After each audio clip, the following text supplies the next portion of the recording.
Hello, welcome to the marriage series. And then today I'll be looking into, it's going to be the continuation of last week in terms of seven, seven common mistakes that couples make in their marriage. So obviously I stopped at number 4 last week, and you can watch that video on YouTube, Facebook, and so on. Now today I will continue from number 5. So I think it's the fifth one that I'll be looking into today, and which is overcomplicating or fixating on details. So a lot of times, when we're having issues in marriage, we don't we can easily shift focus from the main issue. And this can actually destroy a lot of things. This can actually destroy the confidence of the individual in that marriage. And obviously, you don't want that to happen. So stay focused on the core reason why you're having that conversation. When you keep digressing or keeping going in different ways, it will actually make things much, much complicated at the end of the day. And that's not what you want. Summarize your point, make it clear, make it concise. Think of you talking to stakeholders in an organization, and like you're going here and there, here and there, here and there. You're gonna lose them at some point because they won't follow you again. You just have to stick to the point, go straight to the point, be concise, and do not actually mess around in terms of trying to pass your message across. So be clear in terms of what you want to do and how you want to go about it. This is really, really crucial in your marriage.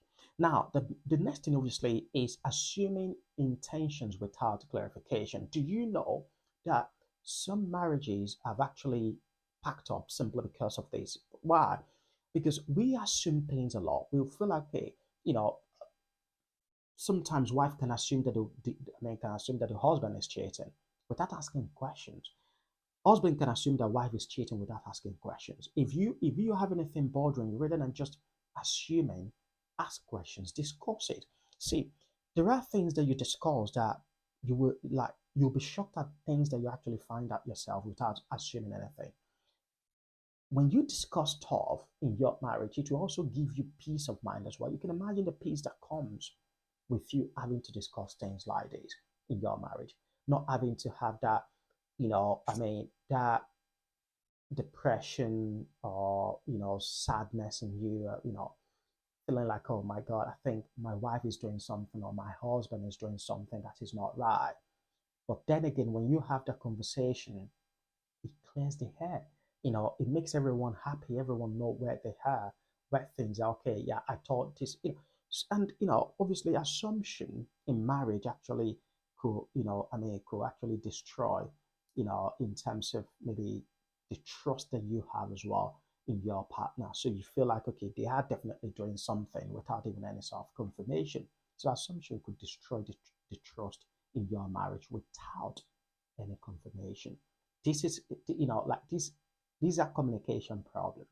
And obviously, at the end of the day, uh, you know, it is very important for you not to jump into conclusion. So always find out. Do not assume things.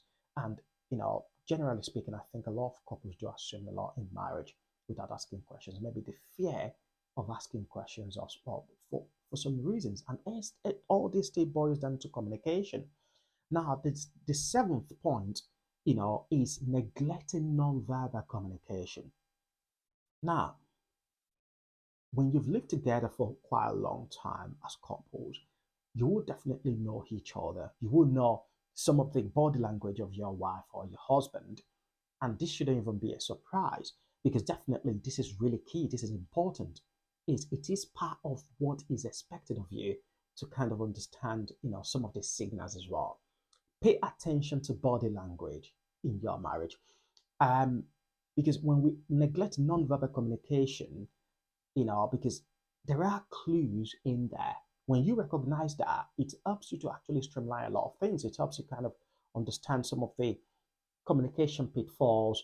Oh, I don't think this person is actually listening, or I don't think this person is actually, you know, hearing me or anything like that. And then obviously you can actually look at how can we get support in this area? How can we actually move forward in this area? So when I like, for example, if I'm talking to my wife and my wife is, it looks as if she's listening, but she's not listening. So I should be able to know when she's listening and when she's not. And obviously, simply because we've lived together for quite a long time, So, I mean, long time, I'll say, obviously, 7 years, I mean, sorry, I said 7 years plus, yeah. 7 years plus is actually a long time, or 8 years plus is actually a long time. So, when you think about it, you want to kind of, ensure that your partner actually is listening and you understand their body language.